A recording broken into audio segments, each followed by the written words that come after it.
Austin Reeves at Anthony Davis, yan ang ating pag-uusapan. Final seconds. Bryant for the win. Bang! Two-time champion na si Lamar Odom. Disappointed naman sa Lakers dahil ayaw nila isama si Austin Reeves sa trade para kay DeJounte Murray. Gusto kasi ng Hawks mga idol na makuha din nila itong si Austin Reeves sa nasabing trade, kaso ay tinanggihan ito ng Lakers.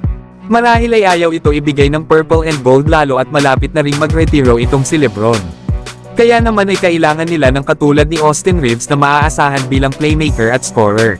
Na ngayong season nga ay nag-average ito ng 15 points, 4 rebounds at 5 assists per game sa kanyang ika-42 games. Naniniwala din ang kanilang front office na magiging all-star ito sa mga susunod na taon. Na ngayon pa nga lang ay kabilang na ang pangalan ni Austin Reeves sa mga pinagpipilian bilang all-star sa guard sa West. Isa pa mga idol ay nagkamali na ang Lakers sa mga nakaraan nilang trade at free agency. Na kung saan ay trinade nila si Kyle Kuzma kasama nila KCP, Montrezl Harrell at isang first round pick para kay Russell Westbrook at 2 second round picks. At hindi nga maganda ang kinalabasan nito para sa Russell Westbrook trade. Habang si Kyle Kuzma ay gumanda pa lalo ang laro sa Washington Wizards. Samantalang hinayaan naman ng Lakers na umalis sa kanilang kupunan itong si Alex Caruso. Napunta nga ito ng Chicago Bulls at hindi nga tinapatan ng Lakers ang naging offer ng Bulls dito. Nasayang nga si Alex Caruso lalo at isa pa naman ito sa kanilang best defender.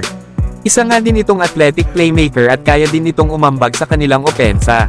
Kaya ito marahil ang dahilan ng Lakers kung bakit ayaw nila bitawan basta-basta si Austin Reeves. Lalo at malaki ang chance na maging all-star ito.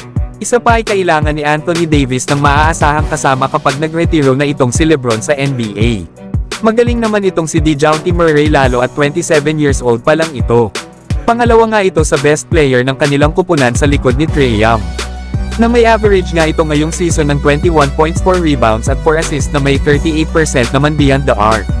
Isa nga itong two-way player na isa ding athletic. Kaya ito rin yung kailangan talaga ng Lakers para ipares kana LeBron at Davis. Pero para sa Lakers ay ayaw nilang bitawan si Austin Reeves. Na possible kung hindi sila magkakasundo ng Atlanta Hawks ay maaaring tumahak na ang Lakers ng ibang landas. At sa ibang kupunan na lang sila makikipag-usap para gumawa ng trade na hindi kasama sa deal si Austin Reeves. Pero kung kayo mga idol ang magpapasya, payag ba kayo na isama ng Lakers si Austin Reeves sa trade package para dito kay DeJounte Murray?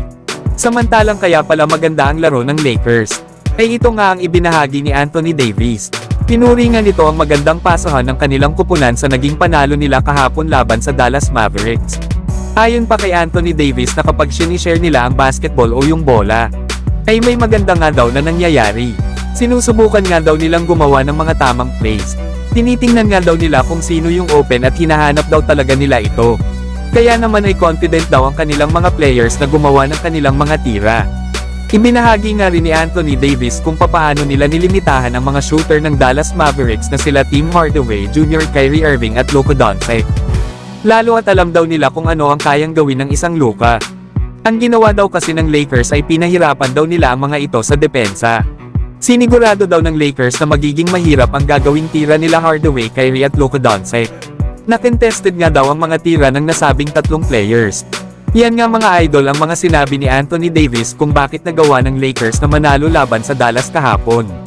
33 total assist din kasi ang nagawa ng Lakers. Na kahit nga itong si Anthony Davis ay naging playmaker na rin. Kaya naman ay nagresulta ito ng pagkakaroon niya ng 9 assist kahapon.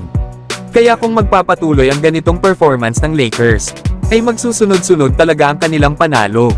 Isipin nyo na lang na andyan sila Anthony Davis at LeBron James na palaging naka-atake sa basket. Tapos meron pang mga shooter na nakaabang sa labas na sila Austin Reeves, D'Angelo Russell at Taurean Prince. Ay solid talaga ang opensa na meron ng Lakers. Pero kayo mga idol, ano ang masasabi nyo sa magandang performance na ipinapakita ng Lakers? So hanggang dito na lang tayo mga idol. At wag nyo naman kalimutan mag-subscribe bilang pagsuporta.